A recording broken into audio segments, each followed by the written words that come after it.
मित्रों, आज कुछ नई चर्चा करने की मेरी इच्छा हो रही है और मैं इस विषय पर कई सालों से सोच रहा हूँ।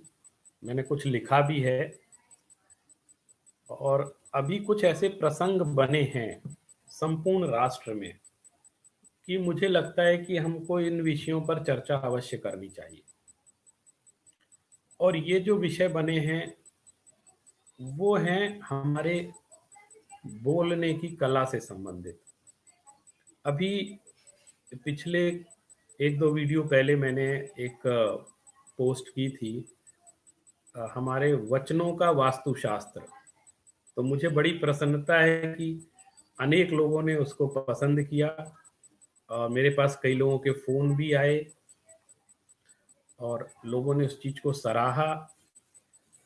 उसके कारण मेरे इस चैनल को कई लोगों ने सब्सक्राइब भी किया। और मैं ये आपसे निवेदन करना चाहता हूँ कि हम इन्हीं मुद्दों पर इस तरह की बातें, कुछ धर्म, दर्शन, अध्यात्म और जो सामाजिक प्रसंग हमारे बनते हैं, इन पर हम लोग एक स्वस्थ मन से, बिना किसी आग्रह के चर्चा करेंगे, क्योंकि अल्टीमेटली हमें एक निष्कर्ष पर पहुंचना ज़रूरी होता है।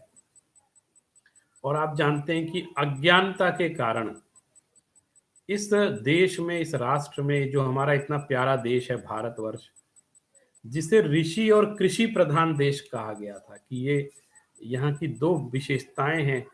भारत में ऋषि बहुत माने यहाँ के प्रसिद्ध हुए, आध्यात्मिक संत प्रसिद्ध हुए और उन्होंने पूरे विश्व को मार्गदर्शन दिया। आज भी पूरा विश्व भारत को एक गुरु की दृष्टि से ही देखता है। अगर धर्म और अध्यात्म की चर्चा होती है तो वो ये कहते हैं कि हमें भारत से ही सीखना पड़ेगा, क्योंकि जो विशाल वैभव भारत में है ज्ञान का, वो आज भी पूरे विश्व में कहीं नहीं है। अगर कहीं पूरे विश्व में ज्ञान की चर्चा चलती है तो जो लोग भारत आकर के, भारत के वेदों में, भारत के पुराणों में, जैन आगमों में, बौद्ध त्रिपिटकों में जो ज्ञान की राशि भरी थी, उसी राशि को लेकर के लोग नई पैकिंग में प्रस्तुत करते हैं और कहते हैं कि ये हमारा ज्ञान है, और पूरे विश्व को ये बात स्वीकार करनी पड़ेगी। तो मैंने आपसे कहा कि ऋषि और कृषि प्रधान संस्कृति भारत की रही है और इसी कारण भारत समृद्ध रहा, स्वर्णिम रहा है। और अगर इसी चीज का विकास हम करेंगे तो निश्चित रूप से एक स्वर्णिम भारत की जो परिकल्पना फिर से आ रही है, उसको हम प्राप्त कर सकते हैं। इसके लिए कुछ बातों पर हमें ध्यान देना होगा। भारत बहुत सारी चीजों का एक्सपोर्ट भी करता है, इंपोर्ट करता है, साथ में एक्सपोर्ट भी करता है। उनमें से एक एक्सपोर्ट है स्पिरिचुअलिज्म, रिलीजन। एक्सपोर्ट का बहुत बड़ा माध्यम है और हमारे देश में, मैं नहीं मानता पूरे विश्व में इतने अधिक वक्ता होंगे। हमारे देश में सर्वाधिक प्रवचनकार पाए जाते हैं, भिन्न भिन्न दर्शनों के, भिन्न भिन्न धर्मों के प्रवक्ता हैं और वो अलग अलग तरह से धर्म की शिक्षा, अध्यात्म की शिक्षा पूरी दुनिया को दे रहे हैं और दुनिया के कोने कोने में जाकर के ये बात सिखाते हैं। तो इससे भी हमारा गौरव बढ़ता है कि हमको गुरु की दृष्टि से देखा जा रहा है। अगर धर्म अध्यात्म की चर्चा होगी, गुरु किसी को बनाना होगा, तो लोग भारतवासियों को ही प्रेफरेंस देते हैं, क्योंकि अध्यात्म और दर्शन यहाँ के नस नस में विद्यमान है। इसी प्रसंग में मैं कुछ चर्चा आपसे यह भी करना चाहता हूं कि हमारे जो प्रवचनकार भाई हैं, चाहे वो गृहस्थ जीवन जीने वाले विद्वान हो, पंडित जी हो, या फिर सन्यासी जीवन जीने वाले हमारे साधु संत हो, महात्मा हो, उन सब के लिए मैं हाथ जोड़ करके एक बहुत ही विनम्रता के साथ एक बात कहना चाहता हूं। और ये बात मेरे मन में बहुत समय से चल रही है। मैं आपसे बताऊं, लगभग 2011 में मैंने एक लेख लिखा था जो काफ़ी अखबारों में छपा भी था, प्रवचन करने की कला के नाम से। और कई पत्रकारों ने उसके शीर्षक में भी परिवर्तन किया और अनावश्यक टिप्पणियों से बचें प्रवचनकार, इस शीर्षक के अंतर्गत भी उसको प्रकाशित किया था। कई अखबारों ने उसको छापा था।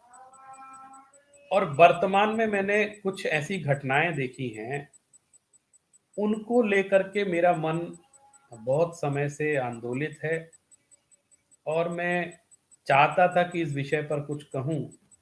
तो मैंने एक नए तरीके से फिर एक निबंध लिख करके प्रेषित किया है। और निबंध तो अपने तरह का होता है, लेकिन मैंने सोचा कि उन्हीं बिंदुओं पर मैं कुछ बातचीत भी करूं, अपनी बात आप तक पहुंचाऊं। मैं इस अपनी बात के माध्यम से मैं उन लोगों को उन लोगों से विमर्श करना चाहता हूं जो बहुत प्रभावशाली हैं और उनकी बातों को लोग फॉलो करते हैं, लोग आइडल मानते हैं और अपने श्रद्धा के आसन पर बिठा कर रखते हैं, लोग भगवान मानते हैं।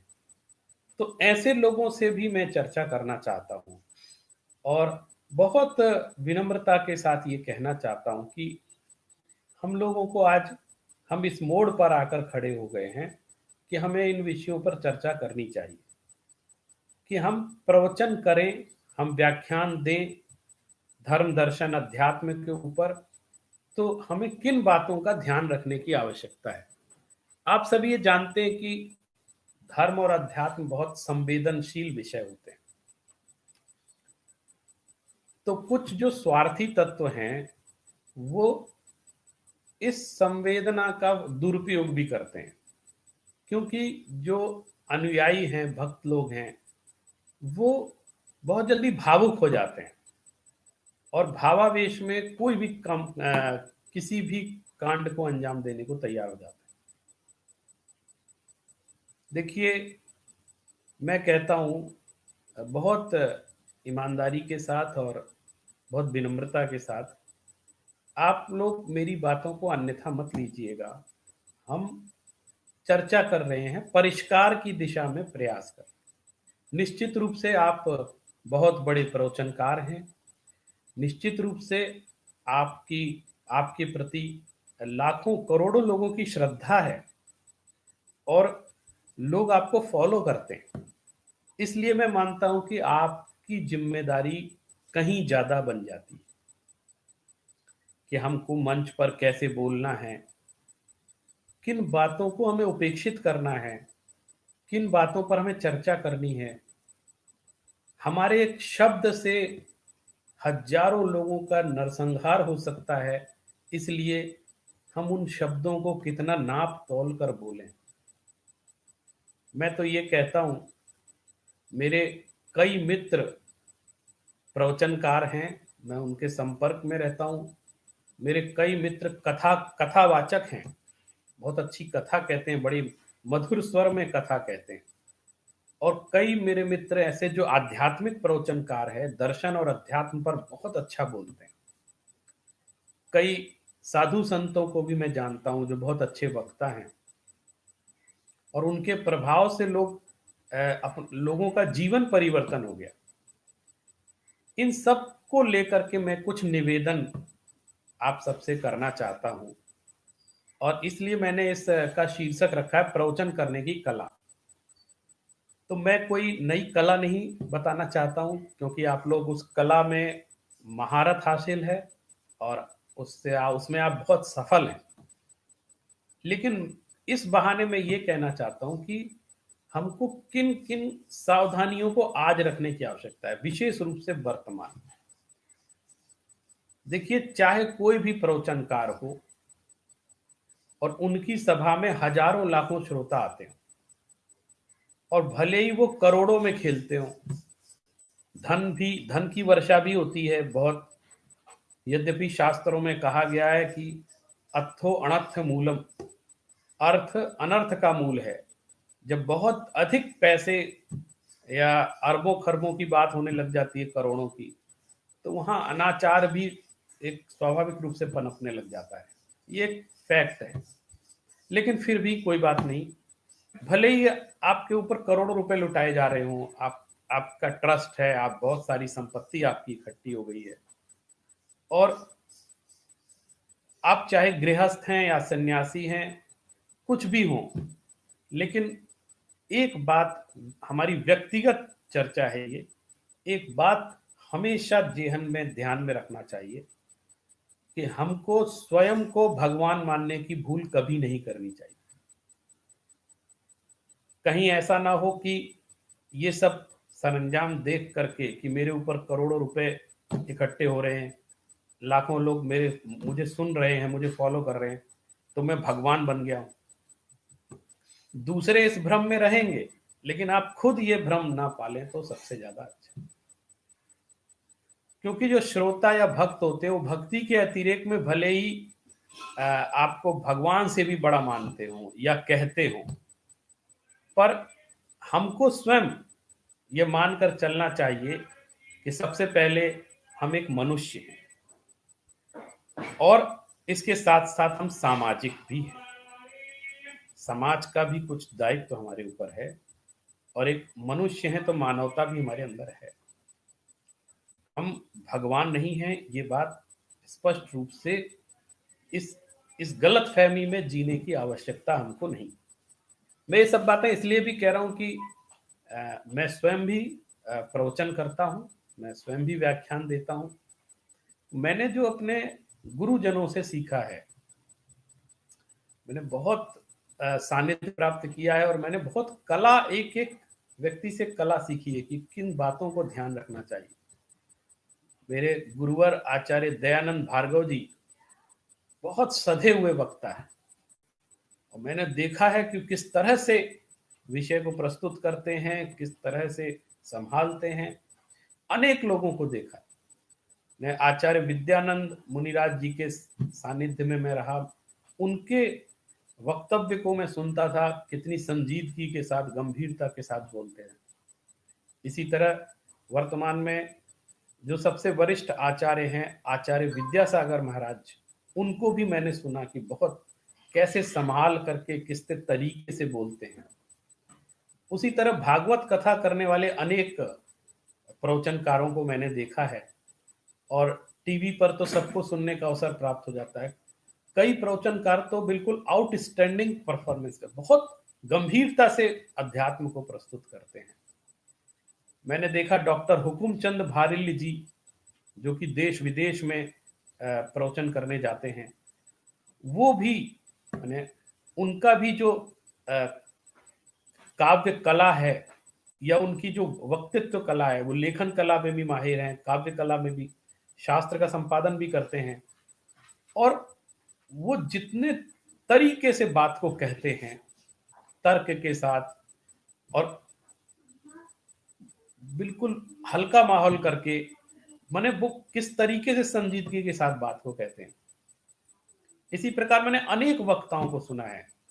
मैं संपूर्ण आनंद संस्कृत विश्वविद्यालय के अनेक विद्वानों को जानता हूं, वाराणसी के, जिन्होंने बहुत गंभीर, जिनके व्याख्यान होते थे, मैं उनको सुनता था। और भी संस्कृत जगत के बहुत सारे लोगों को मैं जानता हूं, जो बहुत हमारे एक यशस्वी कुलपति हुए, जो वर्तमान में संसार में नहीं है, प्रोफेसर वाचस्पति उपाध्याय। मैं लगभग लगातार 11-12 साल उनके सानिध्य में रहा, और उनकी एक एक टिप्पणी, 10 मिनट बोलना है तो कैसे बोलना है, आधा घंटा बोलना है तो कैसे बोलना है, और किन तथ्यों को लेना है, किस तरह से बात को करना है, ये सब बहुत, मैंने कई लोगों को ऐसे सुना है जो इस तरह से बोलते थे। मैं एक और नाम लेना चाहता हूं, हमारे आदरणीय नरेंद्र प्रकाश जी, पंडित नरेंद्र प्रकाश जी, जो फिरोजाबाद के थे, वर्तमान में वे नहीं हैं, प्राचार्य कहलाते थे। उनको भी मैंने देखा कि किसी भी मुद्दे पर कितनी संतुलित तरीके से अपनी बात को कहते थे। अनेक लोगों के मैं नाम गिना सकता हूं। इस समय मुझे इस समय इस चर्चा का उतना अवकाश नहीं है इन विषयों पर, लेकिन मैं बात बता सकता हूं आपको कितने, तो इन सब से हमको कुछ ना कुछ सीखने को मिलता है। तो मैंने इन सभी बड़े बड़े वक्ताओं से, मैंने आचार्य महाप्रज्ञ को सुना है, मैंने आचार्य तुलसी को सुना है, अभी वर्तमान में महाश्रमण जी वक्तव्य देते हैं, उनको सुनता हूं। कहीं भी कोई क्रांति करने जैसी बात, कोई हल्ला गुल्ला करने जैसी बात नहीं, बहुत शांति से विनम्रता से बात को कहा जाता है, गंभीर बात प्रस्तुत की जाती है। अनेक वक्ता हैं, मैं कहां तक सबका नाम लूं। मैंने अपने पिताजी से सीखा है, मेरे पिताजी आचार्य फूलचंद जैन प्रेमी जी, मैं तो बचपन से उनको देखता आ रहा हूं, मंच पर बोलते थे, किस तरह से संभालते हैं बात को, कितनी उदारता के साथ अपने वक्तव्य को प्रस्तुत करते हैं। कहीं बहुत बड़ी समस्या भी आ जाए तो कितने हल्के से, कितनी शांति से उसका निदान कर देते हैं, प्रेम से। ये सब बातें मैंने पंडित कैलाश चंद शास्त्री जी को भी सुना है बचपन में, मैंने पंडित फूलचंद सिद्धांत शास्त्री जी को भी सुना है, अनेक विद्वानों को मैंने बनारस में सुना, हर परंपरा के लोगों को सुना है, और मैंने सब वक्ताओं से एक एक छोटे छोटे मोती निकाले हैं, उनसे उनके गुणों को ग्रहण करने का प्रयास किया। इसलिए मैं ये बात आप सभी से करना चाहता हूं, और मैं जो बात कह रहा हूं वो ये है, सबसे पहले तो हम ये मान लें हम मनुष्य हैं और सामाजिक हैं, और इस नाते हमारी बहुत बड़ी जिम्मेदारी भी है, क्योंकि हम भगवान नहीं हैं। वर्तमान में ये देखने में आ रहा है कि धार्मिक ग्रंथों के प्रमाण दे देकर अपने से अन्य संप्रदाय के अनुयायियों, उनके देवी देवता, आराध्य तथा साधुओं पर भी खुलकर टीका टिप्पणी हो रही। खुलकर के अर्थ मतलब अशिष्ट रूप से, जो एक सामान्य वक्ता का गुण होना चाहिए वो भी नहीं दिखाई देता। हम सामान्य बातचीत में भी किसी के लिए ऐसे शब्दों का प्रयोग नहीं करते जो हम अपने साधर्मी भाइयों के लिए, माने हम अपने जो हमारे साथ रहते हैं, जो हमारे धर्म के हैं अथवा हम हमारे धर्म से दूसरे धर्म को पालन करते हैं लेकिन हमारे ही राष्ट्र में हैं, वो उन सबके प्रति इतनी घृणित और अशिष्ट शब्दावलियों का प्रयोग किया जा रहा है, जिससे ऐसा लगता है कि हमने अपनी सारी कला खो दी है, हमने अपने सारे संस्कार खो दिए हैं। और मुझे आश्चर्य होता है कि धर्म और अध्यात्म पर बात कहने का अधिकार आपको किसने दे दिया, जब आपको भाषा का ही परिज्ञान नहीं है कि हमें इस तरह की शालीन भाषा का प्रयोग करना चाहिए। आज आप अपने दुश्मन को भी अपशब्द का प्रयोग नहीं कर सकते, क्योंकि आप एक जिम्मेदार व्यक्ति हैं। और आप ये देखिए, आज भारत है, भारत के कई दुश्मन देश हैं, माना जाता है कि दुश्मन है, खूब तरह की बातें अखबारों में होती हैं, उनके बारे में लोग बोलते हैं, पब्लिक भी बोलती है, लेकिन मैं आपसे कह रहा हूं उसी देश का जो नेता है या वहां के प्रधानमंत्री या राष्ट्रपति हैं, यदि वो भारत आ जाएं तो उनका उतना ही सम्मान होगा, उनका स्वागत किया जाएगा, उनके लिए व्यवस्था की जाएगी और उनसे बातचीत की जाएगी, उनको गालियां नहीं दी जाएगी। ये हमारी संस्कृति है, और ये तौहीन किसी की करना सबसे बड़ा अपराध माना जाता है। हमारे मतभेद रहेंगे, मतभेद होते हैं, लेकिन हमारा मन भेद नहीं होता है, और वाणी के स्तर पर कभी किसी के बारे में उल्टा सीधा नहीं बोला जाता। आज ऐसी ऐसी टीका टिप्पणी हो रही है कि जो मुझे नहीं मानता है, मैंने जो मुझे फॉलो नहीं करता है, वो मिथ्या दृष्टि है, वो नरक में जाएगा, और वो मायावी है, वो पाखंडी है, ऐसे खुलकर नाम ले लेकर लोग बोल रहे हैं। तो ये प्रशिक्षण कहां से प्राप्त हो रहा है?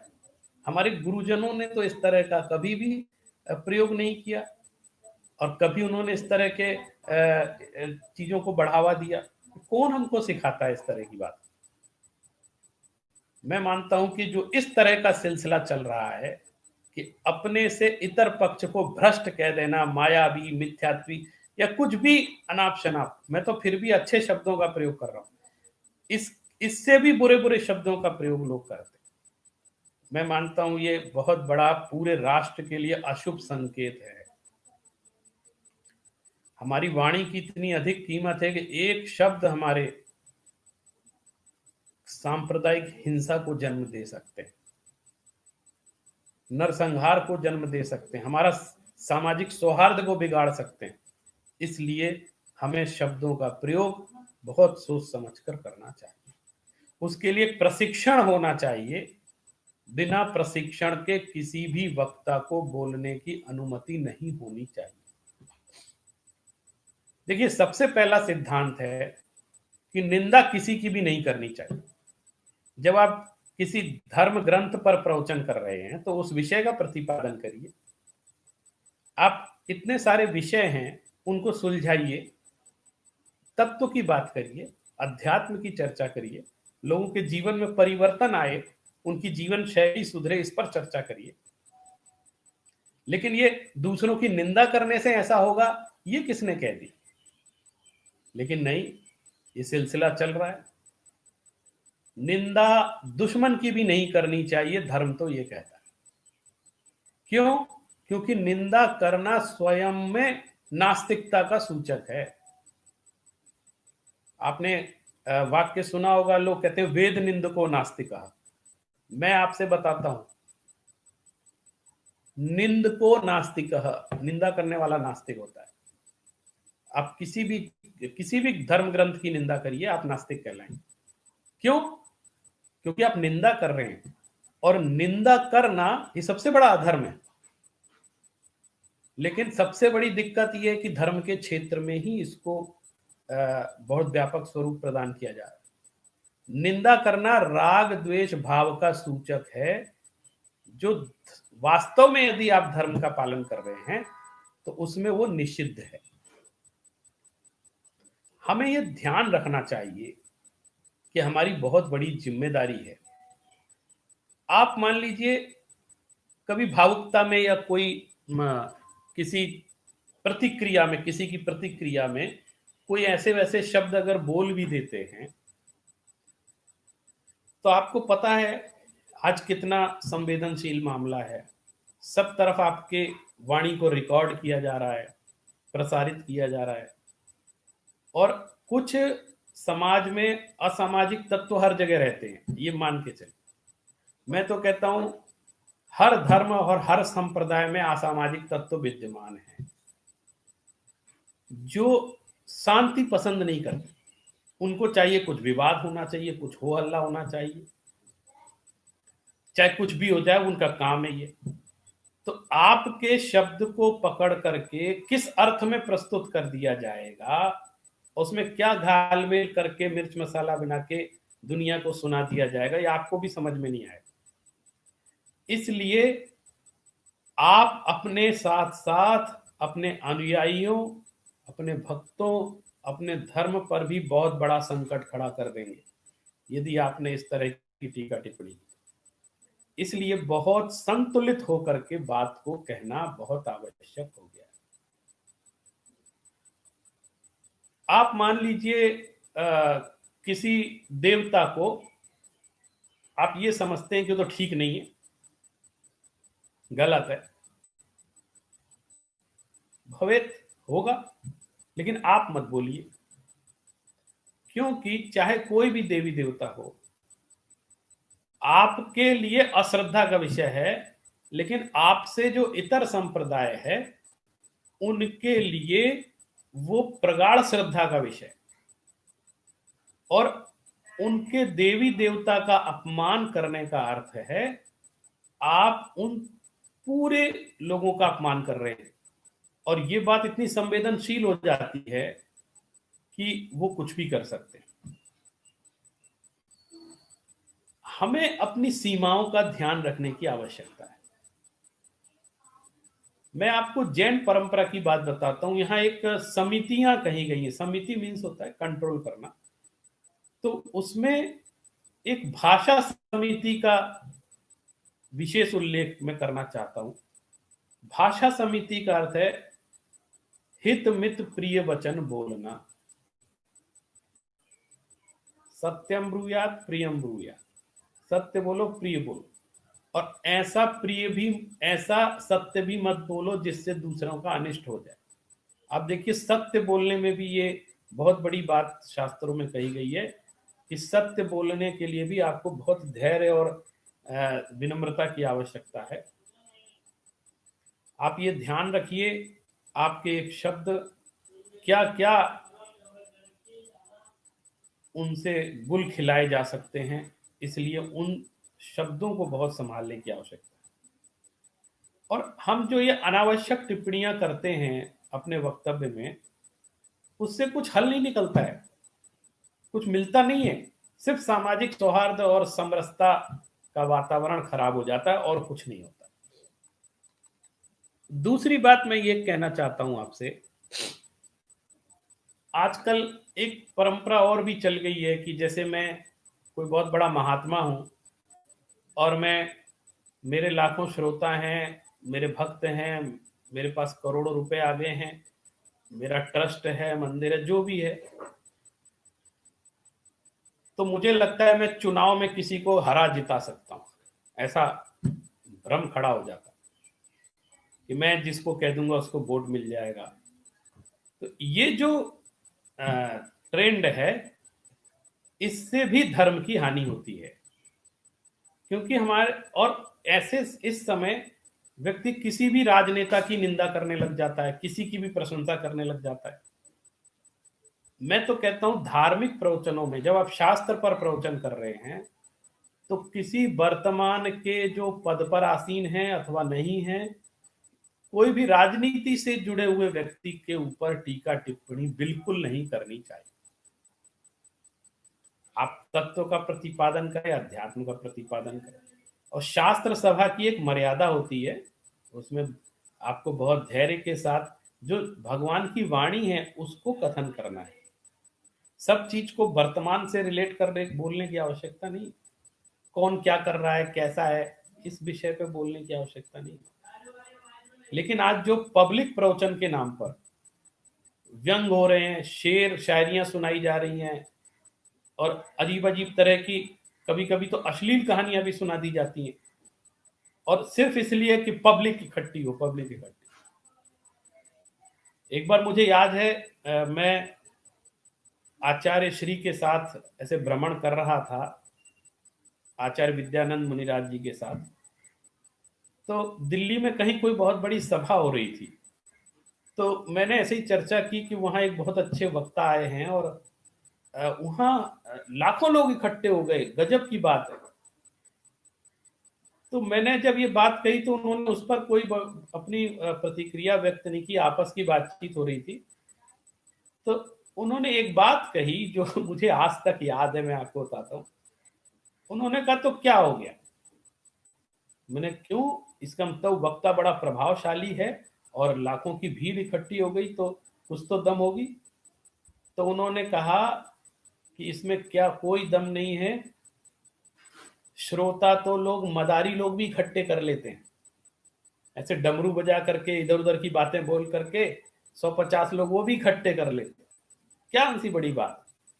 माने उन्होंने इसको इतने तरीके से बात बताई कि देखो, सिर्फ भीड़ इकट्ठी कर लेना ये आपके व्यक्तित्व की सफलता का सूचक नहीं है,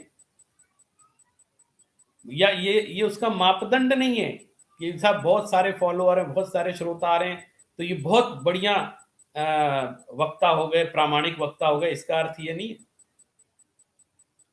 उन्होंने कहा यदि आपको एक प्रामाणिक और स्पष्ट प्रवचनकार बनना है तो सबसे बड़ी बात, आपको भावुकता को छोड़ना होगा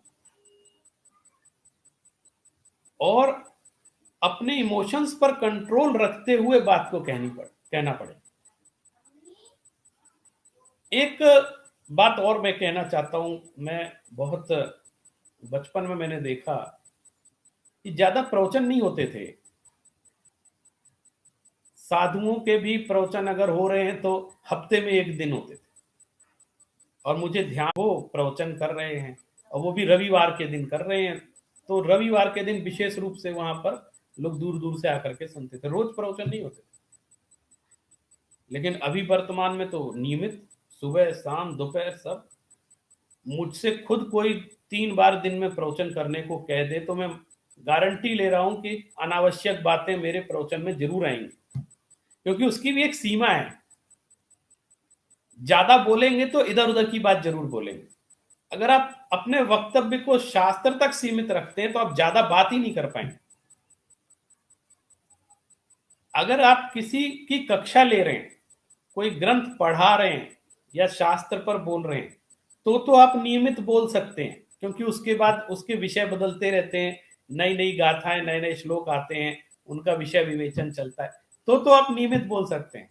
लेकिन अगर आप पब्लिक प्रवचन कर रहे हैं, ऐसे प्रेरणा देने वाले प्रवचन कर रहे हैं बिना किसी ग्रंथ आधार के, और आप रोज सुबह शाम प्रवचन करेंगे, तो निश्चित रूप से आप विषयांतर होंगे और इधर उधर की बातें होंगी। कभी भक्तों को खुश करने के लिए कहेंगे, कभी आप नेताओं को खुश करने के लिए बात कहेंगे, कभी स्पॉन्सर्स को खुश करने के लिए बातें कहेंगे, और अपना प्रभाव जमाने के लिए चुटकुले भी सुनाएंगे, शायरियां भी सुनाएंगे। ऐसी कई बार तो मैं ऐसी हल्की हल्की शायरियां सुनता हूं जो मुझे भी बोलने में शर्म आती है, प्रवचन में बोलते हैं बड़े बड़े लोग।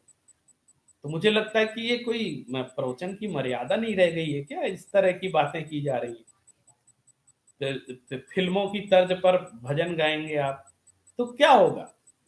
मैं ये चाहता हूं कि ये जो भारत का वैभव है, अध्यात्म और दर्शन, इसके स्तर को अगर आप गिरा देंगे तो वैभव भी गिर जाए। प्रवचन कोई बिजनेस नहीं है, यहां हम किसी को धोखा देने के लिए नहीं आए। अगर हम इस तरह का करेंगे तो आज तो सब अच्छा लग रहा है, लेकिन इसकी कीमत हमें बहुत बड़ी चुकानी पड़ेगी भविष्य। अपनी संस्कृति को खोकर, अपने ज्ञान को खोकर, अपने सामाजिक समरसता को खोकर, सौहार्द को खोकर। इसलिए मैं चाहता हूं कि अगर हम वक्ता हैं तो एक जिम्मेदार वक्ता बने। मेरा सभी आदरणीय प्रवचनकारों से विनम्र अनुरोध है कि सिर्फ धर्म की चर्चा और अध्यात्म की चर्चा किया, कोई भी इधर उधर की बात और चिल्ला चिल्ला कर प्रवचन करना, मैं आपसे कह रहा हूं, सत्य का प्रतिपादन चिल्ला चिल्ला कर नहीं किया जाता। आप अनावश्यक तेज तेज बोलेंगे तो ये कुछ लोग भले ही उसको अच्छा समझें, लेकिन सार्वजनिक रूप से उसको अच्छा नहीं माना जाता, लोग मजाक उड़ाते हैं। मैं तो ये तक कहता हूं कि धार्मिक प्रवचनों में भी, शास्त्रों में भी यदि कोई ऐसे प्रसंग आ जाते हैं जिससे सामाजिक सौहार्द को नुकसान पहुंच रहा हो, तो उसे अचर्चित रखना चाहिए, उसकी चर्चा ही नहीं करना चाहिए। आप चाहें तो उसको उड़ा सकते हैं, भले सब शास्त्र, कई लोग कहते हैं शास्त्र में आया, हम क्या करें? अरे तो आज के अनुकूल नहीं है ना बात, 2000 साल पहले लिखी गई थी, उस समय की सामाजिक व्यवस्था अलग तरह की थी। तो आज के हिसाब से यदि वो ठीक नहीं है तो आप उसकी चर्चा मत करें। आप देखिए कितने सारे शब्द असंवैधानिक घोषित कर दिए गए हैं। आप किसी व्यक्ति को उसके जाति सूचक शब्दों से नहीं बुला सकते, लेकिन कभी कभी शास्त्रों में लिखा मिल भी जाता है। उस समय चलता था, आज नहीं चलता, लेकिन आज आप नहीं बोल सकते उसको। इसलिए अगर वहां उल्लेख भी आ रहा है तो उसको या तो अचर्चित कर दें या किसी और भाषा में उस बात को कह दिया जाए। मैं आपसे कह रहा हूं, ऐसे सत्य का उद्घोष भी नहीं करना चाहिए जिससे शांति भंग होती हो। एक बहुत प्रसिद्ध संस्कृत की सूक्ति है, कहा गया है, यद्यपि सत्यम लोक विरुद्धम न चलनीयम न करणीयम। बिल्कुल सही है भैया, आपकी बात सही है, लेकिन लोक विरुद्ध है। इस समय लोक में वो ठीक नहीं है, तो ना चलनीयम ना करणीयम, ना उस पर चलना चाहिए ना वैसा करना चाहिए। और एक न वदनीयम, ये आप मेरी तरफ से जोड़ सकते हैं, बोलना भी नहीं चाहिए। देखिए कहते हैं कि बोलना सीखने में, जब बच्चा बड़ा होता है छोटा सा, तो कहते हैं अभी तुतला रहा है, बोल रहा है, बोलना सीखने में 2-3 साल लग जाते हैं। 2 साल के बच्चे थोड़ा बोलते हैं, 3 साल के और अच्छा बोलने लगते हैं, 4 साल के और, तो बोलना सीख गया। ऐसा हमने कह देते हैं कि 2-3 साल 4 साल लगता है, बच्चा बोलने लग जाता है। लेकिन क्या बोलना है, कब बोलना है, कैसे बोलना है, ये सीखने में पूरा जीवन लग जाता है। पूरा जीवन अभ्यास करना पड़ता है इसका। जो चाहे जैसे चाहे बोलने खड़ा हो जाए, ये संभव नहीं है। इसके लिए बहुत अभ्यास करना पड़ता है। मैंने देखा है कि कुछ जो हल्के स्तर के लोग हैं, जो बहुत जल्दी प्रसिद्धि प्राप्त करना चाहते हैं बिना अभ्यास के, उन्होंने आज एक मीडिया को माध्यम बना रखा है। सोशल मीडिया भी है और भी मीडिया, वो सोचते हैं कि ये बड़ा अच्छा हथियार हाथ में आ गया। और कभी कभी सोशल मीडिया के बारे में मैं कहता हूं कि ऐसा भी लगता है कि जैसे बंदर के हाथ में उस तरह थमा दिया गया हो, क्योंकि आप जानते हैं उसका उपयोग कैसे करेगा। जिसको उसका उपयोग करना नहीं आता, उसके हाथ में भी वो है। तो सब तरह के लोग हैं दुनिया में। कुछ हल्के स्तर के लोग अधिक प्रसिद्धि प्राप्त करने के लिए जानबूझकर विवाद उठाते हैं, तिल का ताड़ बनाते हैं। और वो क्या करते हैं कि कुछ बड़े प्रतिष्ठित और प्रसिद्ध लोगों पर टीका टिप्पणी करते हैं, क्योंकि उनके ऊपर कुछ बोलेंगे तो स्वयं को लाइमलाइट में लाने का प्रयास करते हैं। मैं भी वक्ता हूं, मैं भी बोल रहा हूं। और ऐसा आजकल मीडिया के युग में हो भी जाता है। आप बहुत अच्छी बात करो तो आपको कोई कवरेज नहीं मिलेगी, आप 2-4 गालियां दे दो तो आप फ्रंट पेज पे आ जाओगे। ये तो युग है इस तरह का। आपको लोग जानने लग जाएंगे। आप किसी बड़े व्यक्ति पर अनावश्यक टिप्पणी कर दो, कुछ भी बोल दो, तो आप कुछ ट्वीट कर दो, कुछ कह दो, तो लोग आपको जानने पहचानने लग जाएंगे। लोगों की भी रुचि बढ़ जाती है, अखबारों की भी रुचि बढ़ जाती है, चैनलों की भी रुचि बढ़ जाती है। ठीक है भाई, आप प्रसिद्ध हो गए, लेकिन इससे ये सिद्ध नहीं होता है कि आप कुशल वक्ता हैं। कभी कभी उल्टा भी पड़ जाता है दांव। ये तरीका ठीक नहीं। इसलिए हमेशा अभ्यास की आवश्यकता पड़ती है। और मैंने एक चीज और देखी है, कई बार वक्ता, मेरे कई लोगों से बात होती है, जैसे मेरे कई मित्र हैं, वो बहुत तेजी से, बहुत ऐसे गुस्से में बात कहते हैं। माने अहिंसा की बात भी कह रहे हैं तो वो गुस्से में बोलते हैं। और वो प्रवचन करते हैं तो ऐसा लगता है जैसे किसी से लड़ाई कर रहे हैं। तो मैं कहता हूं भैया देखो, तुम ऐसे क्यों बात करते हो जब इतने प्यार से बात की जा सकती है। और अहिंसा का मान लो सिद्धांत आपको समझाना है, तो आपको खुद तो अहिंसक बनना पड़ेगा। वाणी में अहिंसा, जब आप खुद वायलेंट होंगे तो आप नॉन वायलेंस कैसे सिखाएंगे। और आपकी बोली से बात समझ में आनी चाहिए, लेकिन नहीं कर पाते हैं। और उनके साथ एक समस्या होती है, वो ये कहते हैं कि साहब मैं तो धर्म की रक्षा के लिए बोल रहा हूं, और मैं तो सच के साथ हूं, और मैं सच कह रहा हूं, और सच तो कड़वा लगता है इसलिए आपको बुरा लग रहा है। ये उनका तर्क है। और कहते हैं किसी को बुरा लगे, अच्छा लगे, मैं क्या करूं, मैं तो सच के साथ हूं। ऐसा तर्क दे करके वो अपने इस बिहेवियर को जस्टिफाई करने की कोशिश करते हैं। और ये भी कहते हैं कि कोई सच कहने की हिम्मत तो कर रहा है, आप तो बिल्कुल नहीं बोलते। अब मैं सच कह रहा हूं, हिम्मत चाहिए उसके लिए, मैं डरता नहीं किसी से। मैं हाथ जोड़ के कहना चाहता हूं सभी वक्ताओं से कि डरना सीखिए। डरना इतनी बुरी बात नहीं होती है। आप पाप से डरिए, हिंसा से डरिए, समाज में अशांति हो जाती है उससे डरना चाहिए। ऐसी निडरता नहीं चाहिए। कहते सच बोलने के लिए साहस चाहिए। और ऐसा कहकर वो कुछ भी बोलने की आजादी के पक्ष में अपना तर्क मजबूत करने लगते हैं। ये बात सही है कि सच बोलना आसान बात नहीं है, मैं मानता हूं। उसके लिए जिगर चाहिए, हिम्मत चाहिए, और सबके पास ये नहीं होता है। साहस बहुत जरूरी है उसको बोलने के लिए। लेकिन इसके साथ मैं एक चीज जोड़ना चाहता हूं, मैं अक्सर अपने विद्यार्थियों से भी बात कहता हूं कि सच बोलने के साथ सिर्फ साहस नहीं बल्कि सलीके की भी आवश्यकता होती है। सच बोलने का साहस और सलीका दोनों जरूरी है। और यदि आपके पास सिर्फ साहस है और सलीका नहीं है, तो मैं तो ये कहूंगा कि यदि सलीके का प्रशिक्षण ना हो तो सच बोलने का साहस भी नहीं करना चाहिए, क्योंकि सलीके के अभाव में सच झूठ से भी ज्यादा खतरनाक हो जाता है।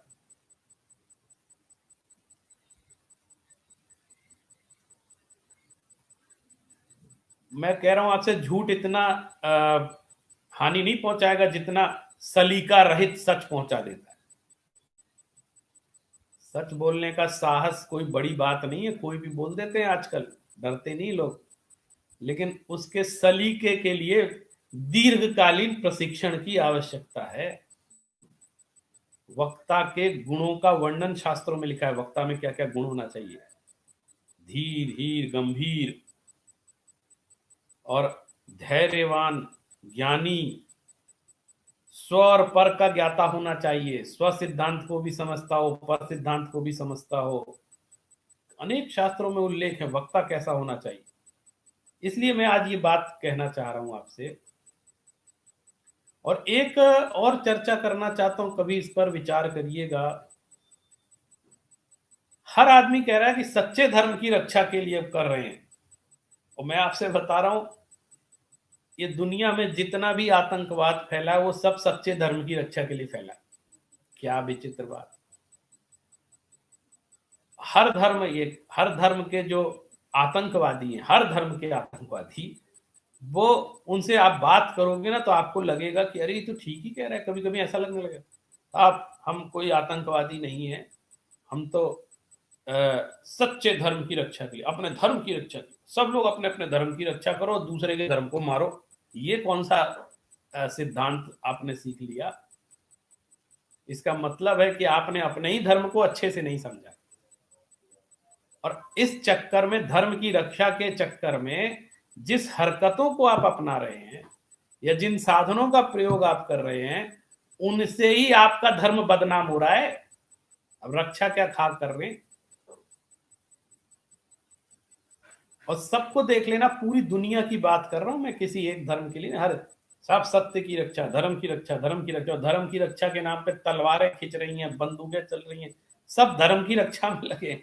मैं तो पूरे उसको देख करके सोचता हूँ कि सब धर्म की रक्षा कर रहे, धर्म तो जाने कहाँ चला गया। और ये सब धर्म के ठेकेदार बने हुए हैं, धर्म की रक्षा के लिए चल रहे। इन चीजों में कोई दम नहीं है। आपको मैं कह रहा हूं, पूरी दुनिया में ये जो नवयुवक धर्म से विमुख हो रहे हैं, उसका बहुत बड़ा कारण क्या है। मेरी कई युवकों से बात होती है, वो कहते हैं कि साहब, धर्म के नाम पर हिंसा सिखाई जाती है, धर्म के नाम पर हिंसा होती है, लड़ाई झगड़ा होता है, इसलिए हमें धर्म पसंद नहीं। आप बताओ, देखो ये बात आजकल की युवा पीढ़ी के। मैं उनको ऐसे समझाता हूं कि देखो, तुम कह रहे हो धर्म, धर्म हिंसा नहीं सिखाता है, और जो तुम कह रहे हो ना कि धार्मिक लोग सबसे ज्यादा हिंसक हो रहे हैं, धार्मिक लोग भी, क्योंकि जो धार्मिक होगा वो झगड़ा कैसे कर सकता है। धार्मिक माने जिसने धर्म को धारण किया है, वो तो ना क्रोध करेगा, ना मान करेगा, ना कषाय करेगा, कुछ नहीं करेगा। तो ये जो तुम्हें दिख रहे हैं झगड़ा करते हुए, इन्होंने धर्म का चोंगा ओढ़ रखा है, धर्म को धारण नहीं किया है। एक लेबल लगा लिया है सिर पर कि मैं धार्मिक हूं, और दुनिया को बता रहे हैं और लड़ रहे हैं, झगड़ रहे हैं। इन चीजों से कोई भी हल निकलने वाला नहीं। इसलिए आज बहुत सावधानी की आवश्यकता है। पहले की बातों में आज की बातों में बहुत फर्क इसलिए भी है कि पहले एक छोटे से इलाके में लोग बोलते थे, शास्त्र में, मंदिर में, धर्म स्थानों में 10-20 लोग सुनते थे। कोई अगर कहीं कोई ऐसी वैसी बात हो भी गई तो वहीं खत्म हो जाती थी कह सुन के। लेकिन आज का समय बहुत संवेदनशील है, माध्यम बहुत अधिक विकसित हो गए हैं, हमारे एक एक शब्द पूरी जगह फैल जाते हैं, और एक देश काल परिस्थिति को लोग नहीं समझते हैं। जैसे मैं आपको एक छोटा सा उदाहरण दूं, मेरे एक विद्यार्थी ने कहा कि मुझे, मैं समय सार ग्रंथ पढ़ रहा हूं, तो मैंने उससे कहा कि समय सार ग्रंथ मत पढ़ो। तो उसने कहा क्यों? इतनी बात हुई। बाद में चर्चा हुई कि उसका कल गोमट सार ग्रंथ का प्रश्न पत्र था, माने परीक्षा थी। अब वो रात को समय सार ग्रंथ लेकर पढ़ रहा था, तो उसको मैंने मना किया कि भाई अभी मत पढ़ो, ये बाद में पढ़ लेना, कल तुम्हारा दूसरा जो पेपर है वो पढ़ो। तो लोग अब क्या करेंगे, उस बात को रिकॉर्ड कर लेंगे और एक शब्द प्रसिद्ध कर देंगे कि देखो साहब, इनका रिकॉर्ड किया हुआ है, इन्होंने समय सार का निषेध कर रहे हैं, ये समय सार नहीं पढ़ना चाहिए सब, और उतना सा सुनाएंगे सबको कि साहब इन्होंने समय सार का निषेध करते हैं, समय सार नहीं पढ़ना चाहिए, ऐसा बोलते हैं।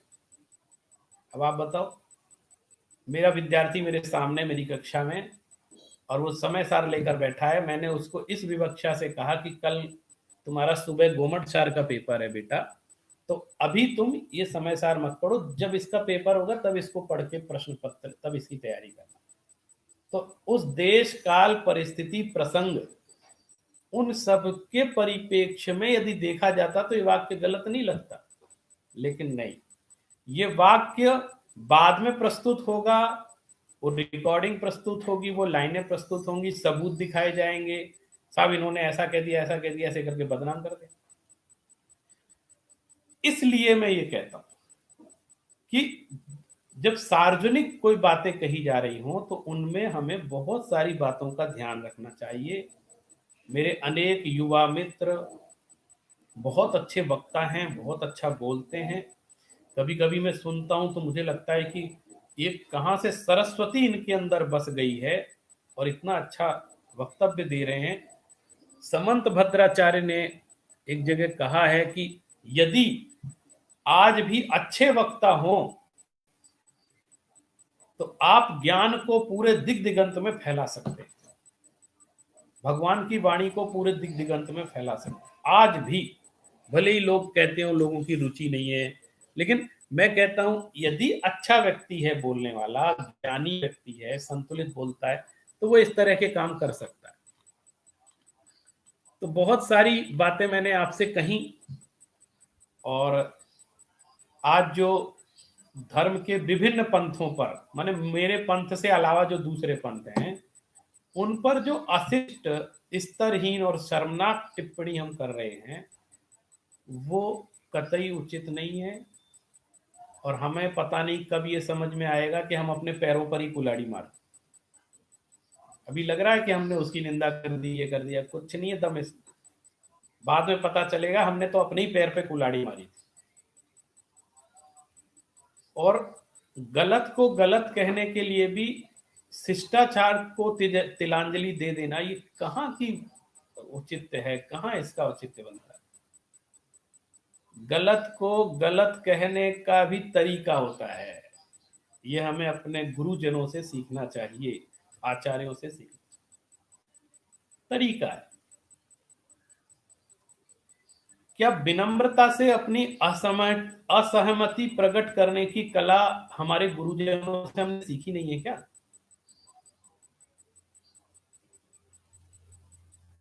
जरूरी नहीं है कि आप सब चीज से सहमत हो, मैं इस तरह की बिल्कुल बात नहीं कहना चाहता कि आप सबसे सहमत रहें।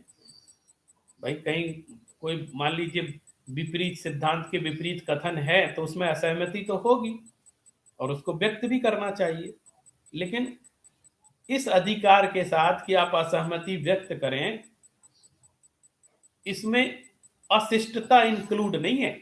इस अधिकार में अशिष्ट तो बिल्कुल नहीं होना है, न शब्दों में, न अपने हाव भाव में, किसी भी चीज,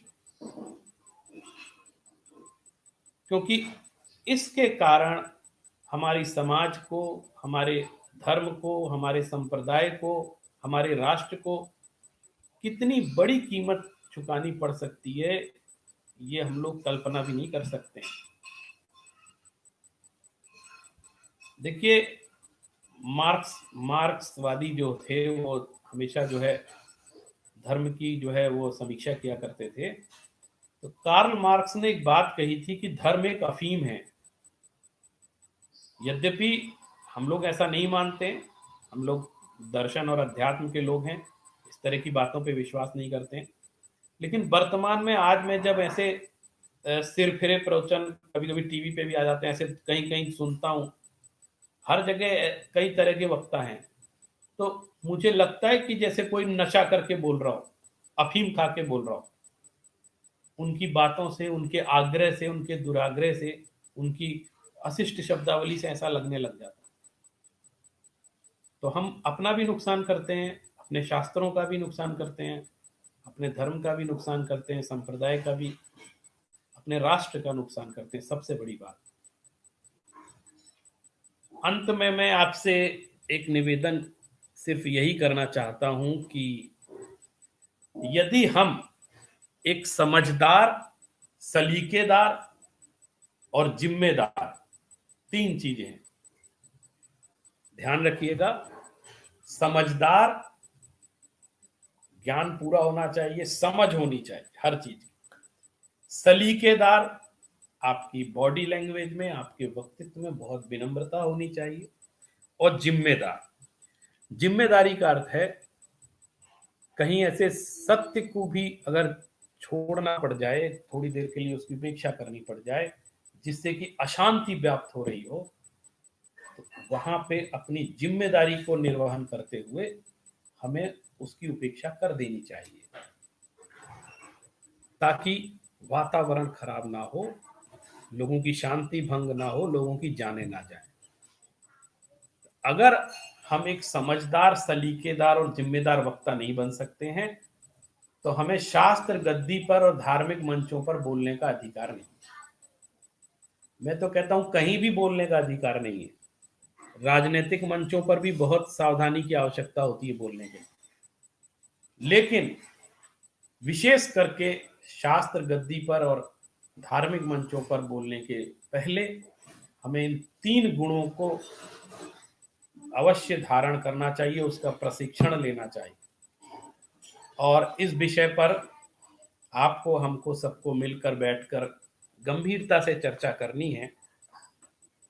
किसी के ऊपर कोई दोषारोपण नहीं करना है, सब अच्छे हैं, बस हर एक में कुछ न कुछ संशोधन की आवश्यकता होती है।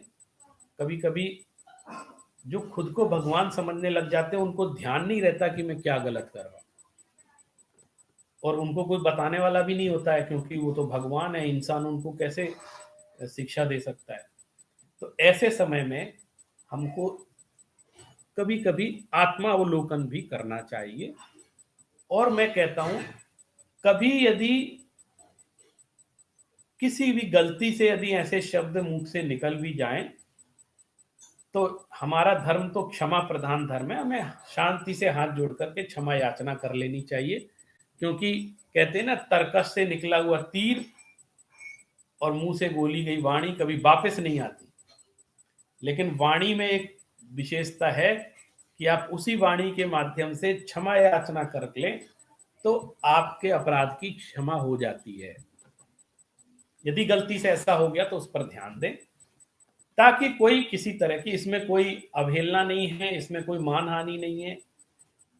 अगर आपके 2 शब्द माफी के शब्दों से शांति बनी रहती है तो ये बहुत बड़ी बात। इस विषय पे मुझे विश्वास है हम लोग मिलकर गंभीरता से चर्चा करेंगे और विचार करेंगे। बहुत सारी बातें कहने सुनने के लिए, कुछ मेरी मन में थी तो मैंने यहाँ आपको कहने का प्रयास किया है। अंत में एक शेर बोल करके मैं अपनी वाणी को यहीं विराम दूंगा कि कुछ ऐसे भी मंजर गुजरे हैं तारीखियों में, कि कुछ ऐसे भी मंजर गुजरे हैं तारीखियों में, कि लम्हों ने खता की है और सदियों ने सजा पाई है। कि लम्हों ने खता की है और सदियों ने सजा पाई है। तो इसी के साथ कभी और चर्चा होगी तो फिर आपसे मिलूंगा। आप सभी ने मेरी बातों को सुना, इसके लिए बहुत बहुत धन्यवाद। नमस्कार।